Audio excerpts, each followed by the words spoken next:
Unfit বাস, ত্রুটিযুক্ত বাস রাস্তায় আনবেন না, এটা আমরা দেখতে চাই।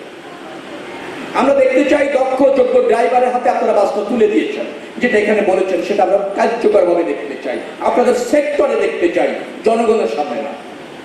হচ্ছে চালকের অদক্ষতা, জনগণের সচেতনতার কিছু অভাব আছে, অস্বীকার করছি না।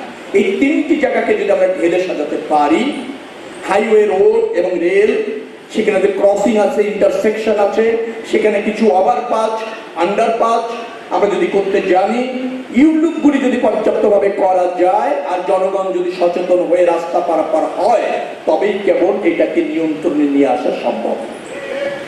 সরকারের যে দায়িত্ব আছে সেই দায়িত্ব পালনের জন্য আমি প্রতিমন্ত্রী, সচিব আমরা কাজ করছি। আমি স্বীকার করছি আমাদের দায়বদ্ধতা আছে, আমাদের জবাবদিহিতা আছে।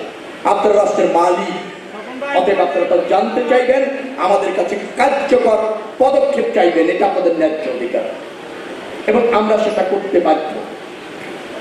3 মাসের সরকার, আপনাদের গ্রুপ মেজরিটির ভোটে নির্বাচিত সরকার, জননেতা তারেক রহমানের প্রধানমন্ত্রীর সরকার, আপনাদের কাছে অঙ্গীকারবদ্ধ আমরা একটা মাল্টি মডার্ন যোগাযোগ ব্যবস্থা বাংলাদেশে আন্তর্জাতিকভাবে নিশ্চিত করতে চাই।